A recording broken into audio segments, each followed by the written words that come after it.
आप सुन रहे हैं जगत गुरु तत्वदर्शी संत रामपाल जी महाराज द्वारा लिखित पुस्तक जीने की राह का पेज नंबर 51। गरीबदास जी कहते हैं, गरीब नर से फिर पशुआ कीजे, गधा बैल बनाए, 56 भोग कहाँ मन बोरे, कुर्डी चरने जाए। गरीब तुमने उस दरगाह का महल ना देखा, धर्मराज के तिल तिल का लेखा। परंतु वह नाराज हो गया और बोला, तू गृहस्थी है, मैं बाल ब्रह्मचारी हूं, आप जाइए, एक साधु को शिक्षा देने आया है। कबीर राम नाम से खिज मरें, कुष्टी हो गल जाए, शुकर होकर जन्म ले, नाक डूबता खाए। भावार्थ, कबीर जी ने कहा है कि अभिमानी व्यक्ति राम नाम की चर्चा से खिज जाता है, फिर कोढ़ यानी कुष्ठ रोग लगकर गलकर मर जाता है। अगला जन्म सुअर का प्राप्त करके गंध खाता है। सुअर की नाक भी गंध में डूबी रहती है। इस प्रकार का कष्ट वह प्राणी उठाता है जो भक्ति नहीं करता या नकली संत बनकर जनता में फोकट महिमा बनाता है। हे हरलाल, मैंने उसके कान में बताया था कि वह दिन याद कर, मैंने क्या कहा था, आप माने नहीं थे। हे जीव, आपको इस किसान का कर्ज उतारना पड़ेगा। लठ खाकर उतार, चाहे राजी खुशी उतार, वैसे पीछा नहीं छूटेगा। उस बैल शरीरधारी नकली बाबा के बात समझ में आ गई है। यह पहले किसी जन्म में परमेश्वर कबीर जी का शिष्य बना था, परंतु फिर गिरी पंथ में चला गया था, जिस कारण से यह सुमार्ग त्याग कर जन्म मरण का कष्ट भोग रहा है। अब यह कभी नहीं बैठेगा। हरलाल जी गरीबदास जी के चरणों में गिर गए और कहा कि हे संत महाराज, मुझे अपना शिष्य बना लो, मैं तो घर बार त्याग कर आपके साथ रहूंगा। मेरी तो आंखें खुल गई। भक्ति बिना जीव कितना कष्ट उठाता है। संत गरीबदास जी ने यह वाणी बोली, गाड़ी बाहो घर रहो, खेती करो खुशहाल, साईं सिर पर राखिए सही भक्त हरलाल। भावार्थ, परमात्मा प्राप्ति के लिए घर त्यागने की आवश्यकता नहीं है। अपना खेती का कार्य तथा गाड़ी बहाने यानी ट्रांसपोर्ट का कार्य खुशी खुशी करो। घर पर रहो, परमात्मा की भक्ति जो मैं बताऊं वह करते रहो, आप सही भक्त कहलाओगे। आप सुन रहे हैं जगत गुरु तत्वदर्शी संत रामपाल जी महाराज द्वारा लिखित पुस्तक जीने की राह का पेज नंबर 52। गरीब नाम उठत नाम बैठत, नाम सोवत जागरे, नाम खाते नाम पीते, नाम सेती लागरे। यही प्रमाण यजुर्वेद अध्याय 40 के मंत्र 15 में है कि वायु अनिलम अथ इदम अमृतम भस्मंतम शरीरम, ओम कृतु स्मर किल्वे, स्मर कृतम स्मर। भावार्थ, संत गरीबदास जी ने कहा कि जो सत्य साधना के सत्य मंत्र मैं आपको दूंगा, उनका जाप खाते पीते जागते समय यानी सुबह सोकर उठो कुछ समय जाप करो, सोने से पूर्व कुछ समय जाप करो, बैठते समय फिर उठते समय परमात्मा का नाम जाप करो। इस प्रकार घर का कार्य भी होता है, स्मरण भी। जैसे गांव में देखते हैं कि लोग सारा सारा दिन ताश खेलते हैं, हुक्के पर वक्त जाया करते हैं, राजनीति की बातें या किसी व्यक्ति की निंदा की चर्चा या सांग सिनेमा देखने में समय नष्ट करते हैं। उस समय को परमात्मा की भक्ति तथा सत्संग चर्चा सुनने में सदुपयोग करें तो मोक्ष संभव है। श्री हरलाल जाट जी दीक्षा लेकर घर आया, घरवालों को सब बात बताई। उस नकली बाबा की यादगार यानी समाधि तोड़ फेंकी और पूरे परिवार को छुड़ानी ले गए। संत गरीबदास जी से दीक्षा दिलाई, अपना तथा अपने परिवार का कल्याण कराया। संत गरीबदास जी के आदेश से उस गोरे बैल को कभी गाड़ी या हल में नहीं जोता। उसको सब पशुओं से भिन्न कमरे में बांधकर अच्छा चारा खिलाया। संत गरीबदास जी ने बताया कि यह भक्त था, कर्म बिगड़ने से पशु बना है, इससे काम ना लें। वह बैल 5 वर्ष जिया। भक्त हरलाल जी ने उसकी भक्त मानकर सेवा की। परमात्मा कबीर जी ने अपने भूले भटके भक्त की पशु जीवन में सहायता की। उसको फिर कभी मानव जन्म मिला तो और आगे उसके भाग्य में कोई पूरा गुरु मिला तो मुक्ति है, अन्यथा फिर 84 लाख योनियों में कष्ट तैयार है। भक्त हरलाल की संतान बेरी में आज भी इस घटना की साक्षी है। तंबाकू सेवन करना महापाप है। संत गरीबदास जी ने भक्त हरलाल जी से कहा कि आप जो भी दीक्षा लेते हैं, तंबाकू का हुक्का, बीड़ी, सिगरेट, चिलम आदि में डालकर भी कभी सेवन नहीं करना और अन्य नशीली वस्तुओं का प्रयोग न करना। भक्त ने कहा कि हे महाराज जी, तंबाकू तो लगभग सब किसान पीते हैं, इसमें क्या हानि है? उत्तर: संत गरीबदास जी ने बताया कि आपने रामायण तथा महाभारत की कथा तो सुनी होगी, उसमें हुक्का सेवन का कहीं वर्णन नहीं है। तंबाकू की उत्पत्ति बताऊं कैसे हुई है? आप सुन रहे हैं जगत गुरु तत्वदर्शी संत रामपाल जी महाराज द्वारा लिखित पुस्तक जीने की राह का पेज नंबर 53। तंबाकू की उत्पत्ति कथा। एक ऋषि तथा एक राजा साधु थे। एक दिन राजा की रानी ने अपनी बहन ऋषि की पत्नी के पास संदेश भेजा कि पूरा परिवार हमारे घर भोजन के लिए आए, मैं आपसे मिलना भी चाहती हूँ, बहुत याद आ रही है। अपनी बहन का संदेश ऋषि की पत्नी ने अपने पति से साझा किया तो ऋषि जी ने कहा कि साधु से दोस्ती अच्छी नहीं होती, तेरी बहन वैभव का जीवन जी रही है। राजा को धन तथा राज्य की शक्ति का अहंकार होता है, वे अपनी बेइज्जती करने को बुला रहे हैं, क्योंकि फिर हमें भी कहना पड़ेगा कि आप भी हमारे घर भोजन के लिए आना। हम उन जैसी भोजन व्यवस्था जंगल में नहीं कर पाएंगे। यह सब साधु जी का षड्यंत्र है। आपके सामने अपने को महान तथा मुझे गरीब सिद्ध करना चाहता है। आप यह विचार त्याग दें, हमारे न जाने में हित है। परंतु ऋषि की पत्नी नहीं मानी। ऋषि तथा पत्नी व परिवार राजा का मेहमान बनकर चला गया। रानी ने बहुमूल्य आभूषण पहने थे, बहुमूल्य वस्त्र पहने हुए थे।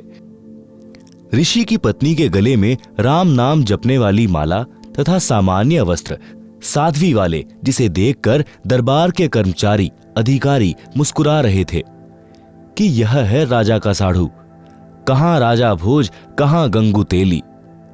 यह चर्चा ऋषि परिवार सुन रहा था। भोजन करने के पश्चात ऋषि की पत्नी ने कहा कि आप हमारे यहां भी इस दिन भोजन करने आइएगा। निश्चित दिन को राजा हजारों सैनिक लेकर सपरिवार साधु ऋषि जी की कुटी पर पहुंच गया। ऋषि जी ने स्वर्गलोक के राजा इंद्र से निवेदन करके एक कामधेनु यानी सर्व कामना यानी इच्छा पूर्ति करने वाली गाय, जिसकी उपस्थिति में खाने को किसी पदार्थ की कामना करने से मिल जाता है, यह पौराणिक मान्यता है, मांगी।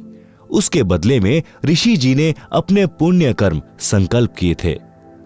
इंद्रदेव ने एक कामधेनु तथा एक लंबा चौड़ा तंबू यानी टेंट भेजा और कुछ सेवादार भी भेजे। टेंट के अंदर गाय को छोड़ दिया। ऋषि परिवार ने गौ माता की आरती उतारी, अपनी मनोकामना बताई। उसी समय 56 प्रकार के भोग चांदी की परातों, टोकनियों, कड़ाहों में स्वर्ग से आए और टेंट में रखे जाने लगे। लड्डू, जलेबी, कचौरी, दही बड़े, हलवा, खीर, दाल, रोटी यानी मांडे तथा पूरी, बूंदी, बर्फी, रसगुल्ले आदि आदि से आधा एकड़ का टेंट भर गया। ऋषि जी ने राजा से कहा कि भोजन जीमो। राजा ने बेइज्जती करने के लिए कहा कि मेरी सेना भी साथ में भोजन खाएगी, घोड़ों को भी चारा खिलाना है।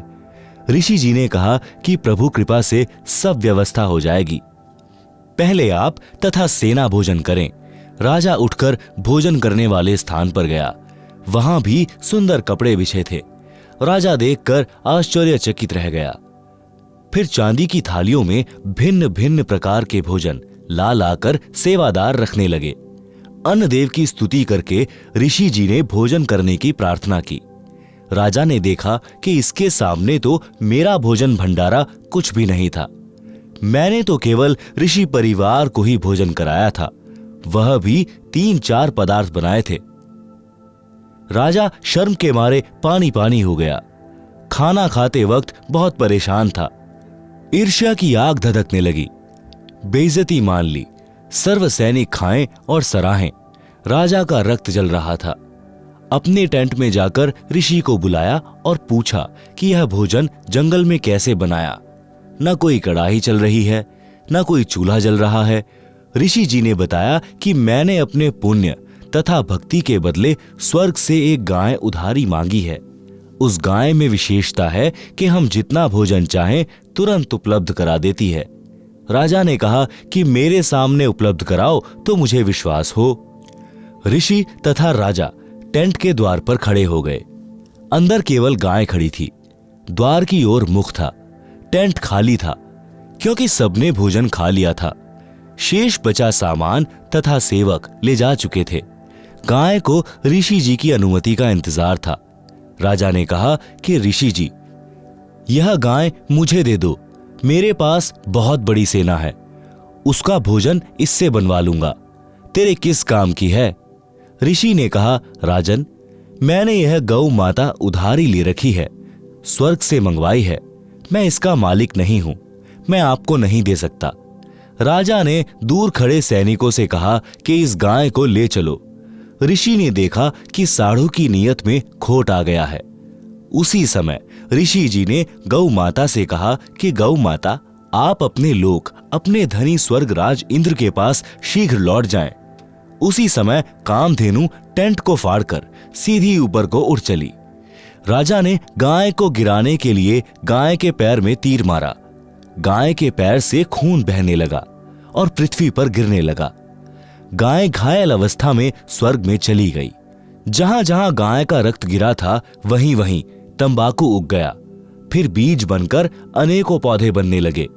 संत गरीब दास जी ने कहा है कि तमा प्लस खू यानी तमाखू। खू नाम खून का, तमा नाम गाय। 100 बार सौगंध इसे न पिए खाएं। आप सुन रहे हैं जगत गुरु तत्वदर्शी संत रामपाल जी महाराज द्वारा लिखित पुस्तक जीने की राह का पेज नंबर 54। भावार्थ। भावार्थ है कि फारसी भाषा में तमा गाय को कहते हैं, खू खून यानी रक्त को कहते हैं। यह तमाकू गाय के रक्त से उपजा है। इसके ऊपर गाय के बाल जैसे रूंग यानी रोम जैसे होते हैं। हे मानव, तेरे को 100 बार सौगंध है कि इस तमाकू का सेवन किसी रूप में भी मत कर। तमाकू का सेवन गाय का खून पीने के समान पाप लगता है। मुसलमान धर्म के व्यक्तियों को हिंदुओं से पता चला कि तमाकू की उत्पत्ति ऐसे हुई है। उन्होंने गाय का खून समझकर खाना तथा हुक्के में पीना शुरू कर दिया, क्योंकि गलत ज्ञान के आधार से मुसलमान भाई गाय के मांस को खाना धर्म का प्रसाद मानते हैं। वास्तव में हजरत मोहम्मद, जो मुसलमान धर्म के प्रवर्तक माने जाते हैं, उन्होंने कभी भी जीव का मांस नहीं खाया था। गरीब दास जी कहते हैं, नबी मुहम्मद नमस्कार है, राम रसूल कहाया, 1,80,000 को सौगंध जिन नहीं करद चलाया। अर्श कुर्श पर अल्लाह तख्त है, खालिक बिन नहीं खाली। वह पैगंबर पाक पुरुष थे, साहिब के अबदाली। आप सुन रहे हैं जगत गुरु तत्वदर्शी संत रामपाल जी महाराज द्वारा लिखित पुस्तक जीने की राह का पेज नंबर 55। भावार्थ। नबी मोहम्मद तो आदरणीय महापुरुष थे, जो परमात्मा के संदेशवाहक थे। ऐसे ऐसे 1,80,000 पैगंबर मुसलमान धर्म में यानी बाबा आदम से लेकर मोहम्मद तक माने गए हैं। वे सब पाक यानी पवित्र व्यक्ति थे, जिन्होंने कभी किसी पशु पक्षी पर करद यानी तलवार नहीं चलाई। वे तो परमात्मा से डरने वाले थे, परमात्मा के कृपा पात्र थे। बाद में कुछ मुल्ला काजियों ने मांस खाने की परंपरा शुरू कर दी, जो आगे चलकर धार्मिकता का अपवाद यानी बिगड़ा रूप बन गई। उसी आधार से सर्व मुसलमान भाई पाप को खा रहे हैं। फिर भ्रमित मुसलमानों ने तंबाकू का सेवन यानी खाना हुक्का बनाकर पीना प्रारंभ कर दिया। भोले हिंदू धर्म के व्यक्तियों ने उनकी चाल नहीं समझी। उनके कहने से तंबाकू का सेवन जोर शोर से शुरू कर दिया। वर्तमान में तो यह पंचायत का प्याला बन गया है, जो भारी भूल है, अज्ञानता का पर्दा है। इसे भूल कर भी सेवन नहीं करना चाहिए। संत गरीबदास जी ने फिर बताया है कि हे भक्त हरलाल जी, और सुन तमाकू के सेवन के पाप। पर द्वारा स्त्री का खोले, 70 जन्म अंधा हो डोले। मदिरा पीवे कड़वा पानी, 70 जन्म श्वान के जानी। मांस आहारी मानवा, प्रत्यक्ष राक्षस जान। मुख देखो न तास का, वो फिरे 84 खान। सुरापान मधमासाहारी, गमन करे भोगे पर नारी। 70 जन्म कटत हैं शीश, साक्षी साहिब है जगदीश। 100 नारी जारी करे, सुरापान 100 बार। एक चिलम हुक्का भरे, डूबे काली धार। हुक्का हरदम पीवते, लाल मिलावे धूर। इसमें संशय है नहीं, जन्म पीछले सूर। उपरोक्त वाणियों का भावार्थ।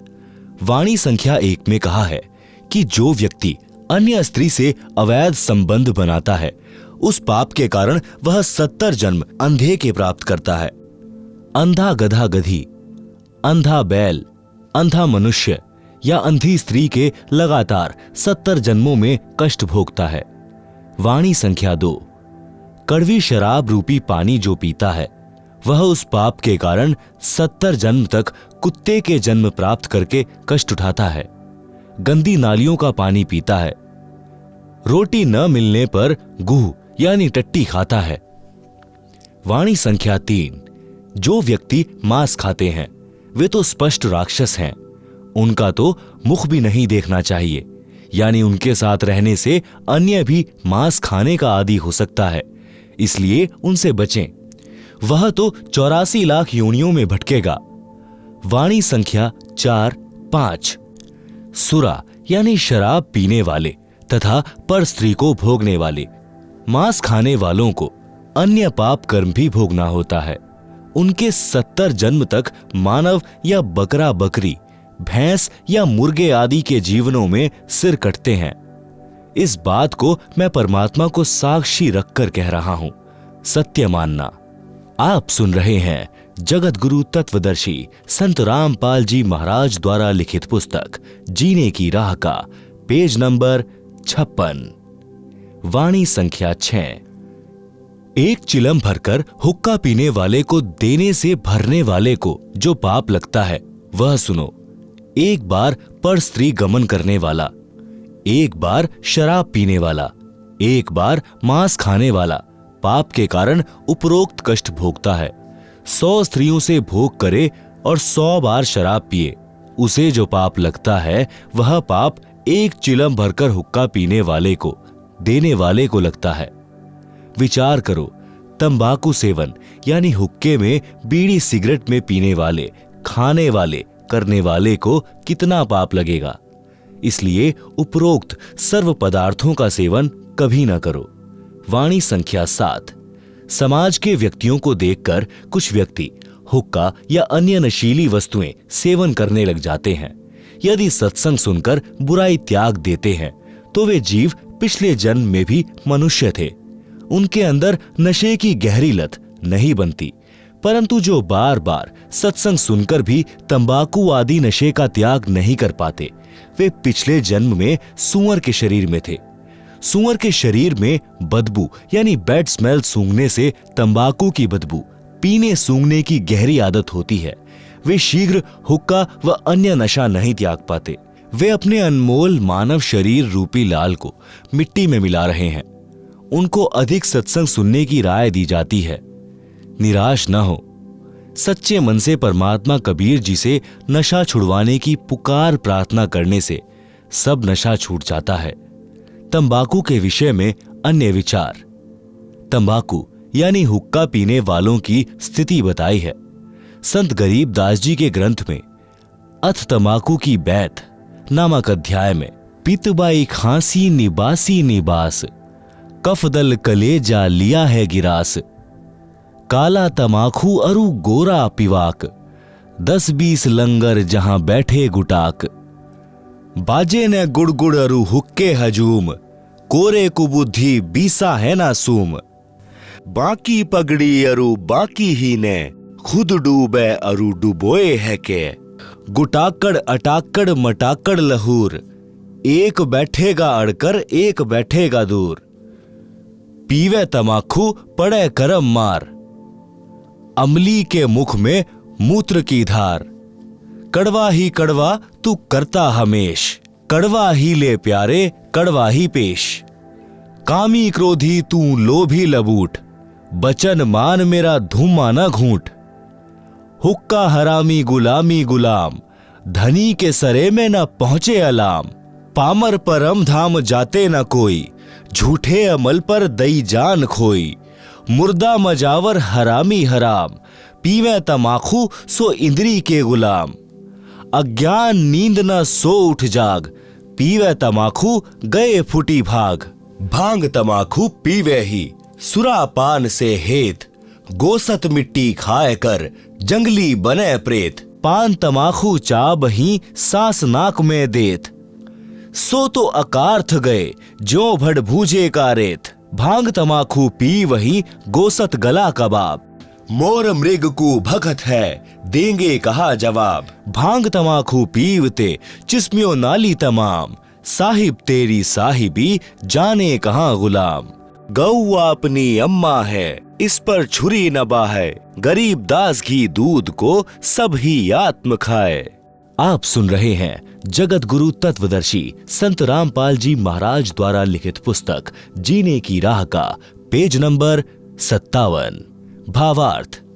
उपरोक्त वाणियों का भावार्थ है कि मानव शरीर को ऑक्सीजन की आवश्यकता है। उसके स्थान पर तंबाकू का धुआं यानी कार्बन डाइऑक्साइड प्रवेश करता है तो उनको खांसी रोग हो जाता है। पित्त तथा बाय यानी बाय का रोग हो जाता है। हुक्का पीने वाले का बैठने का स्टाइल बताया है कि हुक्का पीने वाले एक दो तो हुक्के के निकट बैठेंगे, एक कुछ दूरी पर बैठेगा और कहेगा कि सरकाइए थोड़ा सा। दूसरे उसकी ओर हुक्का देंगे। फिर ने यानी नली जिससे धुआं खींचते हैं गुरड़ गुरड़ बाजेगी। आप तो हुक्का पीकर डूबे हैं और छोटे बच्चे भी उनको देखकर वही पाप करके नरक की काली धार में डूबेंगे। जो तंबाकू पीते हैं उनके तो भाग फूटे ही हैं। अन्य को तंबाकू पीने के लिए उत्प्रेरक बनकर डुबोते हैं। उपरोक्त बुराई करने वाले तो अपना जीवन ऐसे व्यर्थ कर जाते हैं जैसे भड़बूजा बालू रेत को आग से खूब गर्म करके चने भूनता है, फिर सारा कार्य करके रेत को गली में फेंक देता है। इसी प्रकार जो मानव उपरोक्त बुराई करता है वह भी अपने मानव जीवन को इसी प्रकार व्यर्थ करके चला जाता है। उस जीव को नरक तथा अन्य प्राणियों के जीवन रूपी गली में फेंक दिया जाता है। जो व्यक्ति उपरोक्त पाप करते हैं वे भगवान के दरबार में क्या जवाब देंगे, यानी बोलने योग्य नहीं रहेंगे। फिर कहा है कि गाय अपनी माता के तुल्य है, जिसका सब धर्म जाति वाले दूध ही पीते खाते हैं। इसलिए गाय को मत मारो। विषय तंबाकू का चल रहा है। भक्ति मार्ग में तंबाकू सबसे अधिक बाधा करता है। जैसे अपने दोनों नाकों के मध्य में एक तीसरा रास्ता है जो छोटी सुई के नाके जितना है। जो तंबाकू का धुआं नाकों से छोड़ते हैं वह उस रास्ते को बंद कर देता है। वही रास्ता ऊपर को त्रिकुटी की ओर जाता है जहां परमात्मा का निवास है। जिस रास्ते से हमने परमात्मा से मिलना है उसी को तंबाकू का धुआं बंद कर देता है। हुक्का पीने वालों को देखा है प्रतिदिन हुक्के की नय यानी नली में लोहे की गज यानी एक पतला सा सरिया घुमाते हैं, जिनमें से धुएं का जमा हुआ मैल निकलता है। वह नय रुक जाती है। मानव जीवन परमात्मा प्राप्ति के लिए ही मिला है। परमात्मा को प्राप्त करने वाले मार्ग को तंबाकू का धुआं बंद कर देता है। इसलिए भी तंबाकू भक्त के लिए महान शत्रु है। वैसे भी हुक्का पीने वाले भी मानते हैं कि तंबाकू अच्छी चीज नहीं है।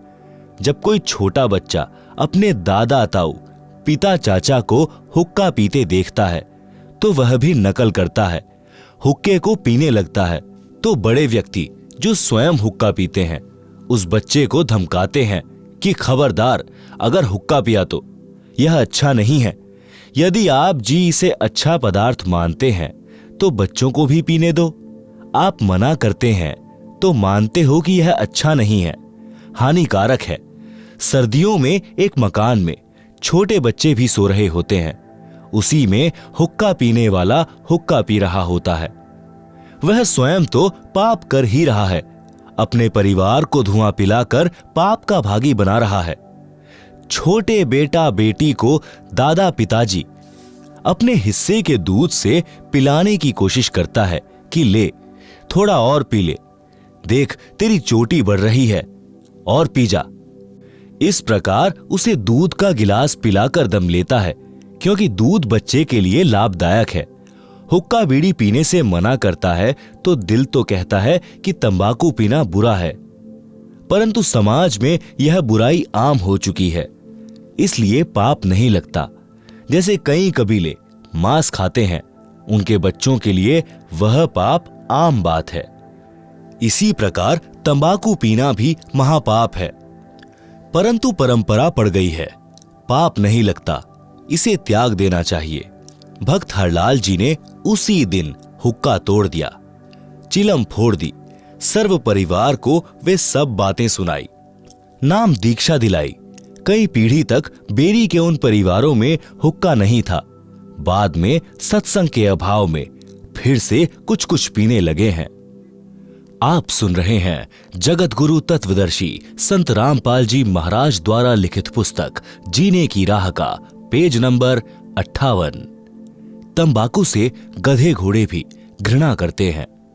एक दिन संत गरीबदास जी गांव छुड़ानी जिला जज्जर वाले किसी कार्यवश घोड़े पर सवार होकर जींद जिले में किसी गांव में जा रहे थे। मार्ग में गांव मालखेड़ी, जो कि जिला जींद के खेत थे, उन खेतों में से घोड़े पर बैठकर जा रहे थे। गेहूं की फसल खेतों में खड़ी थी। घोड़ा रास्ता छोड़कर गेहूं की फसल के बीचों बीच चलने लगा। खेतों में फसल के रखवाले थे, वे लाठी डंडे लेकर दौड़े और संत गरीबदास जी को मारने लगे कि तेरा दिमाग खराब हो गया है क्या, हमारी फसल का नाश कर दिया, घोड़े को सीधा नहीं चला सकता। ज्यों ही उन्होंने संत गरीबदास जी को लाठी मारने की कोशिश की तो उनके हाथ ऊपर को ही जाम हो गए। सब अपनी अपनी जगह पत्थर की मूर्ति के समान खड़े हो गए। 5 मिनट तक उसी प्रकार रहे। फिर संत गरीबदास जी ने अपना हाथ आशीर्वाद देने की स्थिति में किया तो उनकी स्तंभता टूट गई और सब पीठ के बल गिरे। लाठियां हाथ से छूट गई। ऐसे हो गए जैसे अधरंग हो गया हो। रखवालों को समझते देर नहीं लगी कि यह सामान्य व्यक्ति नहीं है। सबने रोते हुए क्षमा याचना की। तब संत गरीबदास जी ने कहा कि भले पुरुषों, क्या राह चलते व्यक्ति के साथ ऐसा व्यवहार करते हैं? मारने को दौड़े हो, पहले तो यह जानना चाहिए था कि किस कारण से घोड़ा फसल के बीच में ले गए हो। वे किसान बोले, अब बताइए जी, घोड़ा किस कारण से फसल में चला गया था? संत गरीबदास जी ने पूछा कि इस खेत में इस फसल से पहले क्या बीज रखा था? उन्होंने बताया कि ज्वार बोई थी। उससे पहले क्या बोया था? उन्होंने बताया कि तंबाकू बीजा था। संत गरीबदास जी ने बताया कि उस तंबाकू की बदबू अभी तक इस खेत में उठ रही है। उसकी बदबू से परेशान होकर मेरा घोड़ा रास्ता त्याग कर दूर से जाने लगा। उस तंबाकू को आप पीते हो, आप तो पशुओं से भी गए गुजरे हो। सुन लो ध्यान से, इसके बाद इस गांव में कोई व्यक्ति हुक्का नहीं पिएगा, तंबाकू सेवन नहीं करेगा। यदि आज्ञा का पालन नहीं हुआ तो गांव को बहुत हानि हो जाएगी। उस समय तो सबने हां कर दी। संत के चले जाने के पश्चात बोले कि भर लेना हुक्टी। जब हुक्टी यानी छोटा हुक्का भरने लगे तो हाथ से चिलम छूटकर फूट गई। दूसरी हुक्टी की चिलम लाए, वह भी हाथ में ही चूर चूर हो गई। खेत में जितनी हुक्की थी सब टूट गई, चिलम भी फूट गई। रखवाले डर गए कि उस संत की लीला है। गांव गए तो गांव के सब हुक्के टूट गए, चिलम फूट गई। पूरे गांव में हड़कंप मच गया, भय का वातावरण हो गया। रखवाले गांव में आए तो कारण का पता चला। उस दिन के पश्चात गांव में वर्तमान तक हुक्का यानी तंबाकू सेवन कोई नहीं पीता। गांव का नाम है मालखेड़ी। आप सुन रहे हैं जगत गुरु तत्वदर्शी संत रामपाल जी महाराज द्वारा लिखित पुस्तक जीने की राह का पेज नंबर 59। हुक्का पीने वाले कहते हैं कि ले मेरे पास कड़वा तंबाकू है, यह भर ले चिलम में। दूसरा कहता है कि यह मेरे वाला अधिक कड़वा है। संत गरीबदास जी ने बताया है कि मृत्यु के उपरांत यम के दूत उस कड़वा तंबाकू पीने वाले के मुख में मूत देते हैं। कहते हैं कि तू अधिक कड़वा कड़वा तंबाकू पीना चाहता था, ले प्यारे कड़वा मूत पी ले। मूत्र की धार उसका मुख खोलकर मुख में लगाते हैं। संत गरीबदास जी ने यह तो एक लीला करके बुराई छुड़ाई थी। ज्ञान से जो प्रभाव पड़ता है वह सदा के लिए बुराई छुड़ा देता है। ज्ञान सत्संग से होता है। सत्संग सुनने की रुचि पैदा करो, सत्संग सुनो। निवेदन, उपरोक्त बुराई सर्वथा त्याग दें, इससे जीवन का मार्ग सुहेला हो जाएगा। नशा करता है नाश। नशा चाहे शराब, सुल्फा, अफीम, हीरोइन आदि आदि किसी का भी करते हो, यह आपका सर्वनाश का कारण बनेगा। नशा सर्वप्रथम तो इंसान को शैतान बनाता है, फिर शरीर का नाश करता है। शरीर के 4 महत्वपूर्ण अंग हैं, फेफड़े, जिगर, गुर्दे व हृदय। शराब सर्वप्रथम इन चारों अंगों को खराब करती है। सुल्फा यानी चरस दिमाग को पूरी तरह नष्ट कर देता है। हीरोइन शराब से भी अधिक शरीर को खोखला करती है। अफीम से शरीर कमजोर हो जाता है, अपनी कार्यशैली छोड़ देता है। अफीम से ही चार्ज होकर चलने लगता है। रक्त दूषित हो जाता है। इसलिए इनको तो गांव नगर में भी नहीं रखें।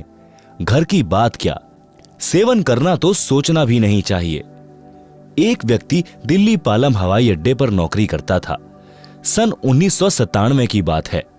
उस समय उसकी सैलरी 12,000 रुपए महीना थी। दिल्ली के गांव में यह दास यानी रामपाल दास सत्संग करने गया। वहां एक वृद्धा अपनी 3 पोतियों के साथ सत्संग वाले घर में आई, जो नाते में सत्संग कराने वालों की चाची थी। वह गांव के बाहरी क्षेत्र में प्लॉट में मकान बनाकर रहती थी। वह लड़का भी उसी का था जो दिल्ली हवाई अड्डे पर नौकर था। बहुत शराब पीता था, घर की ठौर बिटोड़ा बना रखा था। पत्नी बच्चों को पीटता था क्योंकि उसका प्रतिदिन शराब पीकर आना, पत्नी ने टोका टाकी करनी प्रतिदिन की महाभारत थी। पत्नी बच्चों को छोड़कर अपनी मां के घर चली गई। दादी ने बच्चों को संभाला, फिर स्वयं जाकर अपनी पुत्रवधू को समझा बुझाकर लाई। उस रात्रि में वह वृद्धा अपनी पुत्रवधू तथा पोतियों सहित आई थी। क्योंकि खुद के जेठ के घर सत्संग था, इसलिए आना पड़ा। सत्संग में प्रत्येक पहलू पर व्याख्यान देना होता है। पहले परमात्मा की भक्ति करने से लाभ तथा न करने से हानि बताई जाती है, जो पूरे विस्तार से बताई जाती है। उस दिन वह शराबी पहले घर गया। घर पर कोई नहीं मिला तो कुछ देर घर पर बैठा। फिर एक पड़ोसी ने बताया कि आपकी माताजी आपके ताऊ के घर पूरे परिवार को लेकर गई हैं। उनके यहाँ सत्संग हो रहा है, वहीं सबका खाना है। परमात्मा की करनी हुई, वह भी सत्संग में चला गया और सबसे पीछे बैठ गया क्योंकि शराब पी रखी थी। आप सुन रहे हैं जगत गुरु तत्वदर्शी संत रामपाल जी महाराज द्वारा लिखित पुस्तक जीने की राह का पेज नंबर 60। सत्संग वचन। सत्संग में बताया गया कि मानव जन्म प्राप्त करके जो व्यक्ति शुभ कर्म नहीं करता तो उसका भविष्य नरक बन जाता है।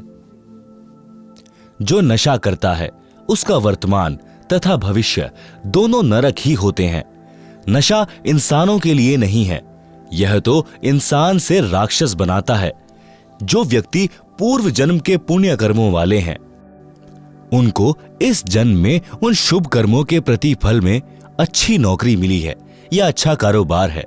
यदि वर्तमान में शुभ कर्म, भक्ति व दान धर्म नहीं करोगे तो भविष्य के जन्मों में गधा, कुत्ता, सूअर, बैल बनकर धक्के व गंध खाओगे। जैसे मानव, स्त्री या पुरुष जीवन में पूर्व के शुभ कर्म अनुसार अच्छा भोजन मिला है, अच्छा मानव शरीर मिला है। जब चाहो खाना खाओ, प्यास लगे पानी पियो, इच्छा बने तो चाय दूध पियो, फल तथा मेवा यानी काजू बादाम खाओ। यदि पूरा गुरु बनाकर सच्चे दिल से भक्ति व सत्संग सेवा दान धर्म नहीं किया तो अगले जन्म में गधा, बैल या कुत्ता बनकर दुर्दशा को प्राप्त हो जाओगे। न समय पर खाना मिलेगा, न पानी, न कोई गर्मी सर्दी से मच्छर मक्खी से बचने का साधन होगा। मानव जीवन में तो मच्छरदानी ऑल आउट से बचाव कर लेते हैं, गर्मी से बचने के उपाय खोज लिए हैं, परंतु जब पशु बनोगे तब क्या मिलेगा। संत गरीबदास जी ने परमेश्वर कबीर जी से प्राप्त ज्ञान को इस प्रकार बताया है। नर से तू पशुआ कीजे, गधा बैल बनाई, 56 भोग कहाँ मन बोरे, कुरड़ी चरने जाई। भावार्थ, मानव शरीर छूट जाने के पश्चात भक्तिहीन तथा शुभ कर्महीन होकर जीव गधे, बैल आदि आदि की योनियों यानी शरीरों को प्राप्त करेगा। फिर मानव शरीर वाला आहार नहीं मिलेगा। गधा बनकर कुरड़ी यानी कूड़े के ढेर पर गंध खाएगा। बैल बनकर नाक में नाथा यानी एक रस्सी डाली जाएगी, रस्से से बंधा रहेगा। न प्यास लगने पर पानी पी सकेगा, न भूख लगने पर खाना खा सकेगा। मक्खी मच्छर से बचने के लिए एक दुम होगी, उसको कूलर समझना, पंखा या मच्छरदानी समझना। जिन प्राणियों के अधिक पाप कर्म होते हैं, पशु जीवन में उनकी दुम भी कट जाती है। 1-1.5 फुट का डंडा शेष बचता है, उसे घुमाता रहता है। आप सुन रहे हैं जगत गुरु तत्वदर्शी संत रामपाल जी महाराज द्वारा लिखित पुस्तक जीने की राह का पेज नंबर 61। एक बैल के पिछले पैर के खुर के बीच में लगभग 1.5 इंच बड़ी कील लग गई। चलने से और अधिक अंदर चली गई। बैल पैर से लंग करने लगा। हाली को लगा कि झटका लग गया है, नस पर नस चढ़ गई होगी, चलने से ठीक हो जाएगा। कई बार ऐसा होता है कि नस पर नस चढ़ जाती तो बैल चलते चलते ठीक हो जाता था, परंतु अब की बार ऐसा नहीं हुआ। सारा दिन बैल हल में चला। घर तक आया तो पैर को कठिनाई से पृथ्वी पर रख पा रहा था, धीरे धीरे चल पा रहा था। घर पर आते ही बैठ गया। चारा भी नहीं चरा। आंखों से आंसू निकल रहे थे क्योंकि दर्द अधिक था। सुबह बैल उठा ही नहीं, लेट गया। पैर पर सूजन अधिक थी। गांव से पशुओं का डॉक्टर बुलाया। पुराने समय की बात है, उस समय ऐसा ही इलाज होता था। डॉक्टर ने देखकर बताया कि इसके घुटने में बाय है, पुराने गुड़ को कूटकर नरम करके पट्टी बांध दो, ठीक हो जाएगा। कील लगी थी खुर में यानी पैर के नीचे वाले हिस्से में। उपचार हो रहा था घुटने का। लगभग 1 महीने ऐसे चला। एक दिन घर के आदमी ने देखा कि बैल के पैर के तलवे यानी खुर के बीच से मवाद निकल रहा है। उसको साफ किया तो पाया कि कील लगी है। किसी औजार से कील निकाली। तब 1 सप्ताह में बैल ठीक हो गया। पेट भर चारा खाया, पानी पिया। विचार करें, जब यह प्राणी मानव शरीर में था तो उसने स्वप्न में भी नहीं सोचा था कि एक दिन मैं बैल भी बन जाऊंगा। अब बोलकर भी नहीं बता पा रहा था कि दर्द कहां पर है। कबीर जी ने कहा है कि जिह्वा तो वो है भली जो रटे हरि नाम, ना तो काट के फेंक दियो मुख में भलो न चाम। भावार्थ, जैसे जीभ शरीर का बहुत महत्वपूर्ण अंग है, यदि परमात्मा का गुणगान तथा नाम जाप के लिए प्रयोग नहीं किया जाता है तो व्यर्थ है, क्योंकि इस जुबान से कोई किसी को कुवचन बोलकर पाप करता है। बलवान व्यक्ति निर्बल को गलत बात कह देता है, जिससे उसकी आत्मा रोती है, बद्दुआ देती है। बोलकर सुना नहीं सकता क्योंकि मार भी पड़ सकती है। यह पाप हुआ। फिर किसी की निंदा करके, किसी की झूठी गवाही देकर, किसी को व्यापार में झूठ बोलकर, ठग कर अनेकों प्रकार के पाप मानव अपनी जीभ से करता है। परमेश्वर कबीर जी ने बताया है कि यदि जीभ का सदुपयोग नहीं करता है, यानी शुभ वचन, शीतल वाणी, परमात्मा का गुणगान यानी चर्चा करना, धार्मिक सदग्रंथों का पठन पाठन तथा भगवान के नाम पर जाप स्मरण जीभ से नहीं कर रहा है तो इसे काट कर फेंक दो, कोरे पाप इकट्ठे कर रहा है। जीभ को काटने को कहना तो मात्र उदाहरण है जो सतर्क करने को है। कहीं जीभ काट कर मत फेंक देना। अपने शुभ कर्म, शुभ वचन शुरू करना। यदि राम नाम व गुणगान नहीं कर रहा है तो पवित्र मुख में इस जीभ के चाम को रखना अच्छा नहीं है। आप सुन रहे हैं जगत गुरु तत्वदर्शी संत रामपाल जी महाराज द्वारा लिखित पुस्तक जीने की राह का पेज नंबर 62। मानव शरीरधारी प्राणी को वर्तमान में यानी सन 1970 से विशेष सुविधाएं प्राप्त हैं, जिस कारण से दिनों दिन परमात्मा से दूर होता जा रहा है। उतनी ही गति से मानव के दुख निकट आ रहे हैं। वित्तीय स्थिति में सुधार है, परंतु मानसिक शांति समाप्त है। नशा इसका मुख्य कारण है। एक पिता नौकरी पर गया है। बच्चों की आशा होती है कि पिताजी आएंगे, कुछ आवश्यक वस्तुएं लाएंगे। पिताजी आते हैं तो छोटे छोटे बच्चे दौड़कर लिपटते हैं, प्यार पाते हैं। जिन बच्चों का पिता नशा करता है उनके घर में कलह का होना स्वाभाविक है। बच्चे भयभीत रहते हैं। उनका मानसिक विकास, शारीरिक विकास दोनों ही नहीं हो पाते। वह घर नरक समान हो जाता है। आज जो शराब पीकर मस्त हैं, उनकी इज्जत समाज में भी नहीं होती। अगले जन्म में वह व्यक्ति कुत्ता बनेगा, टट्टी खाएगा, गंदी नाली का पानी पिएगा, फिर पशु पक्षी बनकर कष्ट पर कष्ट उठाएगा। इसलिए सर्व नशा व बुराई त्याग कर इंसान का जीवन जियो। सभ्य समाज को भी चैन से जीने दो। एक शराबी अनेकों व्यक्तियों की आत्मा दुखाता है।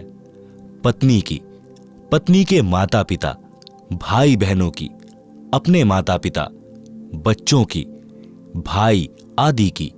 केवल 1 घंटे के नशे ने धन का नाश, इज्जत का नाश, घर के पूरे परिवार की शांति का नाश कर दिया। क्या वह व्यक्ति भविष्य में सुखी हो सकता है? कभी नहीं। नरक जैसा जीवन जिएगा। इसलिए विचार करना चाहिए, बुराई तुरंत त्याग देनी चाहिए। एक प्रश्न, किसने देखा है कि अगले जन्म में क्या होता है? उत्तर, उदाहरण के लिए एक समय एक अंधा व्यक्ति जंगल की ओर जा रहा था। आगे एक सज्जन व्यक्ति खड़ा था। उसने कहा कि हे सूरदास जी, इधर मत जाओ, यह रास्ता भयंकर जंगल में जाता है। खूंखार शेर, चीते आदि आदि जानवर रहते हैं। आप लौट जाइए। यदि अंधे ने नशा नहीं कर रखा होगा तो तुरंत मुड़ जाएगा। यदि नशे में है तो कहेगा कि किसने देखा है कि जंगल में भयंकर शेर, चीते, सर्प आदि जानवर रहते हैं, और यह कहकर अपने पथ पर बढ़ जाता है। विचार करें, अंधे को दिखाई नहीं देता और आंखों वाले की बात पर विश्वास नहीं करता, तो उसको कौन से तरीके से समझाया जाए? यदि नहीं मानता है तो उसकी वही दशा होगी जो आंखों वाला बता रहा था, शेर मार डालेंगे। इसी प्रकार संत जन आंखों यानी ज्ञान नेत्र वाले हैं। उन्होंने हमें बताया है जो ऊपर वर्णन किया गया है। हम ज्ञान नेत्रहीन अंधे हैं। यदि हम संतों की शिक्षा पर विश्वास करके रास्ता नहीं बदलेंगे तो वही होगा जो ऊपर बताया गया है। नर से फिर पीछे तू पशुआ कीजे, गधा बैल बनाई, 56 भोग कहाँ मन बोरे, कुरड़ी चरने जाई। आप सुन रहे हैं जगत गुरु तत्वदर्शी संत रामपाल जी महाराज द्वारा लिखित पुस्तक जीने की राह का पेज नंबर 63। कुछ व्यक्ति तो यहां तक कह देते हैं कि देखा जाएगा जो होगा। उनसे निवेदन है कि गधा बनने के पश्चात आप क्या देखोगे, फिर तो कुम्हार देखेगा। इस प्रकार के प्रवचन सत्संग में अवश्य सुनाए जाते हैं। वह शराबी भी सत्संग में आ बैठा, क्योंकि घर पर कोई नहीं था, ताला लगा था। कुछ देर बाद नशा उतर गया और सब सत्संग सुनना पड़ा। उस दिन के पश्चात उस व्यक्ति ने कभी शराब नहीं पी और कोई नशा नहीं किया। दीक्षा ली, पूरे परिवार को दीक्षा दिलाई। हम यानी लेखक तथा साथ सत्संग में गए कुछ भक्त सुबह गांव के बाहर घूमने के लिए गए तो रास्ते में उस व्यक्ति यानी एयरपोर्ट वाले का घर था। गली में उसकी माताजी खड़ी थी। उसने कहा कि महाराज जी, चाय पीकर जाना। गांव के भक्त ने बताया कि इनके घर अवश्य चलो, उजड़ा पड़ा है यह परिवार। साधु संतों के चरण पड़ने से घर पवित्र हो जाता है। हम सब उनके घर चले गए। हम कुल 5 जने थे। चारपाई आंगन में डली थी। मई का महीना था। वृक्ष की छाया थी। उसकी माताजी ने अपनी पुत्र वधू से कहा कि बेटी, चाय बना। उस बेटी ने चूल्हे में आग जलाकर डेगची में पानी डालकर चाय बनाना शुरू कर दिया। आधे घंटे बाद हमने कहा कि चाय शीघ्र लाओ, हमने घूमने जाना है, फिर किसी अन्य गांव में सत्संग के लिए जाना है। परंतु फिर भी वह बेटी डेगची के नीचे आग जलाए जा रही थी। दोबारा कहा तो वह रोने लग गई। गांव का भक्त उठकर गया तो पता चला कि घर पर न चीनी है, न चाय पत्ती और न ही दूध है। उस व्यक्ति की माताजी भी रोने लगी। कहा कि उजड़े पड़े हैं महाराज, बचा सको तो बचा लो। वह व्यक्ति दीक्षा लेकर वक्त से अपनी ड्यूटी पर चला गया था। कुछ दिन के पश्चात हम दिल्ली में ही पंजाब खोड़ गांव में सत्संग कर रहे थे। वहां पर वह व्यक्ति अपनी माता तथा पत्नी व तीनों बेटियों को कार में बैठाकर सत्संग में लाया। पहले एक टूटी सी मोटरसाइकिल थी। सब बच्चों ने सुंदर वस्त्र पहन रखे थे। कह रहे थे कि पिताजी अब मम्मी के साथ कभी नहीं लड़ते। सब तनख्वाह दादी जी को देते हैं। हम तो स्वर्ग में रहने लगे। दादी जी बोली कि उस दिन आपके ऐसे दर्शन हुए कि हम तो उजड़े बस गए। मैंने कहा कि माई, तेरा बेटा बुरा नहीं था, इसने ये अच्छे विचार कभी सुने ही नहीं थे। यदि पहले ये विचार सुनने को मिल जाते तो यह बुराई करता ही नहीं। यह सब परमेश्वर कबीर जी की कृपा है जो उस दिन यह सत्संग में आ गया और इसकी आत्मा का मैल साफ हो गया। आपका परिवार नरक से निकलकर स्वर्ग में निवास कर रहा है। परमात्मा की मर्यादा में रहना, कभी कष्ट नहीं आएगा। भक्ति करते रहना, कई पीढ़ी का उद्धार हो जाएगा। इस प्रकार सत्संग से मानव उद्धार होकर विश्व में शांति, आपसी प्रेम बढ़ता है। सत्संग विचार अवश्य सुना करो। पढ़े भक्ति मर्यादा पृष्ठ 307 पर। आप सुन रहे हैं जगत गुरु तत्वदर्शी संत रामपाल जी महाराज द्वारा लिखित पुस्तक जीने की राह का पेज नंबर 64। माता पिता की सेवा व आदर करना परम कर्तव्य। प्रत्येक माता पिता की तमन्ना होती है कि मेरी संतान योग्य बने, समाज में बदनामी न ले, अच्छे चरित्र वाली हो, आज्ञाकारी हो, वृद्धावस्था में हमारी सेवा करे, हमारी बहू हमारे कहने में चलने वाली आए, समाज में हमारी इज्जत रखे, वृद्धावस्था में हमारी सेवा करे, प्यार से व्यवहार करे। सतयुग, त्रेता, द्वापर तक यह मर्यादा चरम पर रही। सब सुखी जीवन जीते थे। कलयुग में कुछ समय तक तो ठीक रहा, परंतु वर्तमान में स्थिति विपरीत ही है। इसे सुधारने का उद्देश्य लेखक यानी रामपाल दास रखता है। आशा भी करता हूं कि भगवान की कृपा से, ज्ञान के प्रकाश से सब संभव हो जाता है, हो भी रहा है और होगा, यह मेरी आत्मा मानती है। माता का संतान के प्रति प्यार। एक लड़के का पिता मृत्यु को प्राप्त हो गया। उस समय वह 10-11 वर्ष का था। माता ने अपने इकलौते पुत्र की परवरिश की। माता तथा पिता दोनों का प्यार माता जी ने दिया कि कहीं पुत्र को पिता का अभाव कष्ट न दे। लड़का युवा होकर शराब का आदी हो गया तथा वैश्यागमन करने लगा। माता से नित्य रुपए मांगे और आवारागर्दी में उड़ाए। एक दिन माता के पास पैसे नहीं थे। शराब के नशे में माता को पीटा तथा वैश्या के पास गया। उस दिन पैसे नहीं थे तो वैश्या ने कहा कि अपनी माता का दिल निकाल ला। उल्टा घर आया, माता बेहोश थी।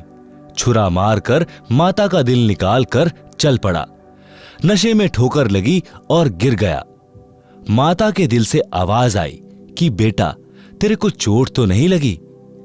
नशे से बना शैतान वैश्या के पास माता का दिल लेकर पहुंचा तो वैश्या ने कहा कि जब तू अपनी माता का हितैषी नहीं है तो मेरा क्या होगा? किसी के बहकावे में आकर तू मुझे भी मार डालेगा।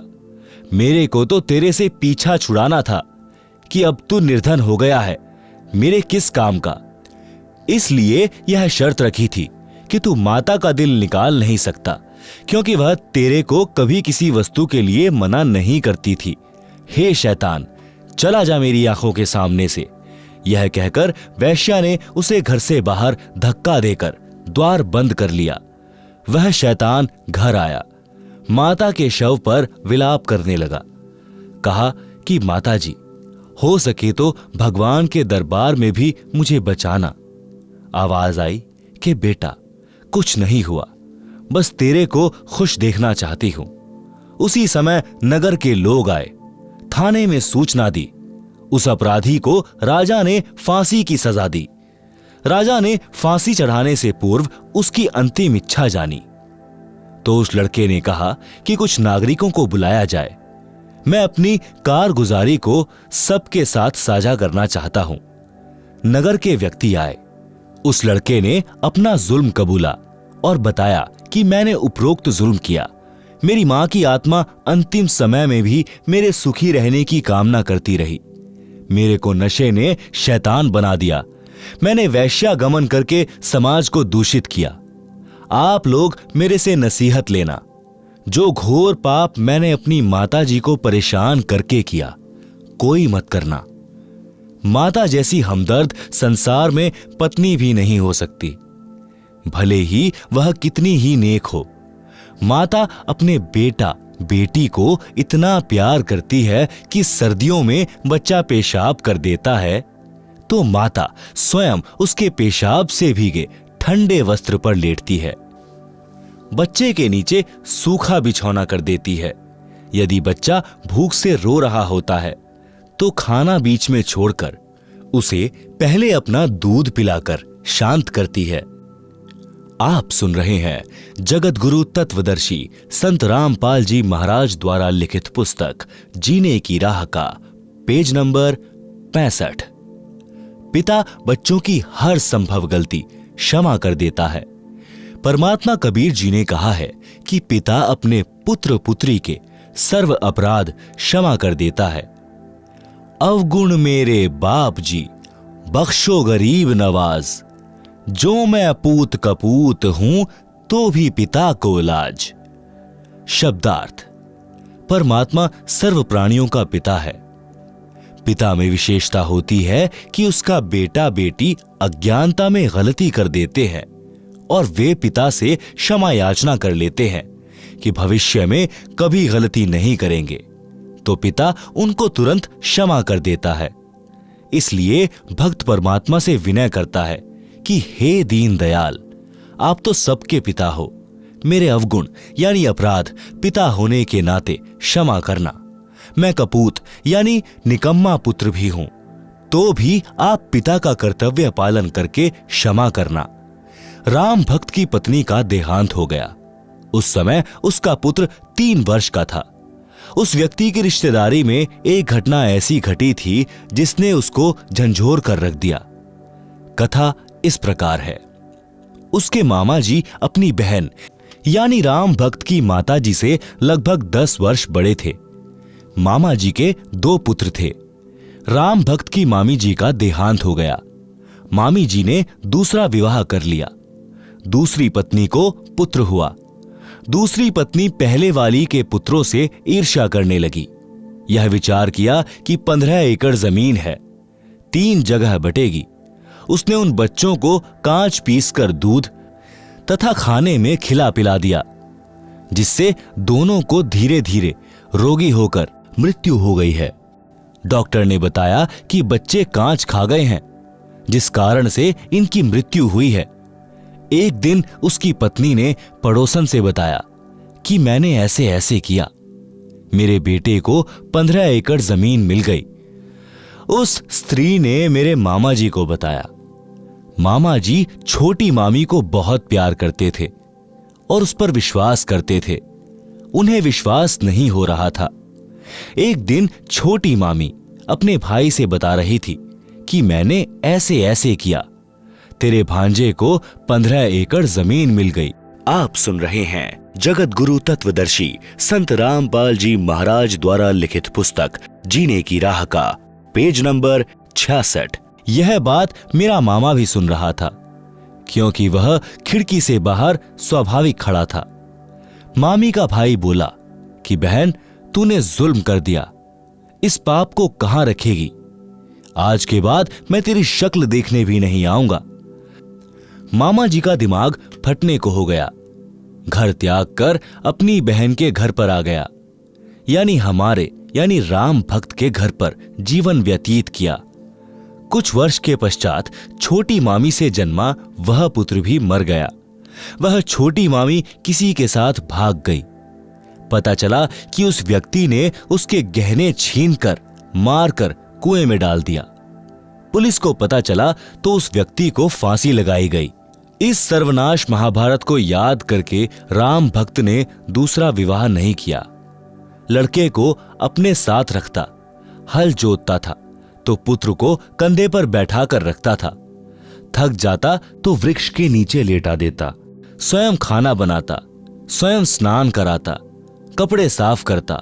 जैसे तैसे लड़का जवान हुआ, विवाह कर दिया, फिर भी सब कार्य करता था। लड़का भी काम में हाथ बटाता था, परंतु कठिन कार्य स्वयं ही करता था। वृद्धावस्था ने जोर दिया, कार्य कुछ नहीं कर पा रहा था। पुत्रवधू को व्यर्थ का खर्च लगने लगा, जिस कारण से अपने ससुर को रूखा सूखा बासी भोजन देने लगी। फिर पेट भर भोजन भी नहीं देती थी। लड़का पूछता था कि पिताजी, सेवा ठीक हो रही है? पिताजी कहते कि बेटा, कोई कसर नहीं है, बड़ी भाग्यवान बहू आई है, मेरा विशेष ध्यान रखती है। यह बात बहू भी सुनती और अधिक परेशान करती कि मेरे पति को पता नहीं है। वृद्ध भी मेरी चाल से अपरिचित है। एक दिन लड़के ने देखा कि पिताजी को भोजन ठीक नहीं मिला, तो उसने पत्नी को कहा, तू पाखंड करने लगी कि घर देखकर खाया जाता है। आपको घर की चिंता नहीं है, सारा घर मेरे से चल रहा है। मुझे पता है कि खर्च कैसे चलाना है। एक दिन वृद्ध को चक्कर आए और गिर गया, टांग टूट गई। वैद्य ने बताया कि आहार पूरा न मिलने से शारीरिक कमजोरी है। दूध 2 समय आधा आधा सेर यानी आधा आधा किलो पिलाओ, ताजा भोजन खिलाओ। वैद्य चला गया। पत्नी ने कहा कि ऐसे तो घर का दिवाला निकल जाएगा। पति यानी लड़के को भी बात पसंद आई। वृद्ध की कोई परवाह नहीं की। वृद्ध के ससुराल वाले चोट लगने की खबर सुनकर मिलने आए। उन्होंने पूछा कि बेटा बहू ठीक सेवा कर रहे हैं क्या? राम भक्त ने कहा कि पूछो ना, ऐसे पुत्र तथा पुत्रवधू सबको दे भगवान, मेरे को कोई कष्ट नहीं होने देते। यह तो कोई कर्म की मार से चोट लग गई है। उसी गांव में 2 बहनों का विवाह हुआ था, एक का राम भक्त से, दूसरी का पड़ोस में। जब वे अपनी दूसरी लड़की के घर गए तो पता चला कि उस राम भक्त की कोई सेवा नहीं हो रही है। लड़का भी निकम्मा है। यह बात ससुराल वालों के गले नहीं उतरी, क्योंकि वे राम भक्त के मुख से सुनकर आए थे कि सेवा में कोई कसर नहीं है। वे कुछ समय बाद पुनः राम भक्त के घर गए तो उस समय वह बासी रोटी पानी में भिगो भिगो कर खा रहा था। यह देखकर उनको रोना आ गया। लड़के को बुलाया तथा कहा कि तेरे को शर्म नहीं आती? पता है तेरे को कैसे पाल पोष कर बड़ा किया है? लड़के की बहू भी आ गई। दोनों बोले कि हम तो ऐसे ही सेवा करेंगे। राम भक्त बोला कि आप जाओ, घर में झगड़ा ना कराओ। मेरी किस्मत में जो लिखा है वह मिल रहा है। मैं अपने पुत्र को दुखी नहीं देख सकता। राम भक्त की बुआ का लड़का रामनिवास सत्संगी था। वह राम भक्त को बहुत कहता था कि आप कुछ समय भगवान की भक्ति किया करो, मेरे साथ संत के सत्संग सुनने चला करो, तो राम भक्त कहता था कि मैं तो अपने बेटे की पूजा करूंगा, यह सुखी रहे, यही मेरी तमन्ना है। बुआ के लड़के ने कहा कि बेटे की पूजा पूरी हो चुकी हो तो अब भी बना लें कुछ कर्म।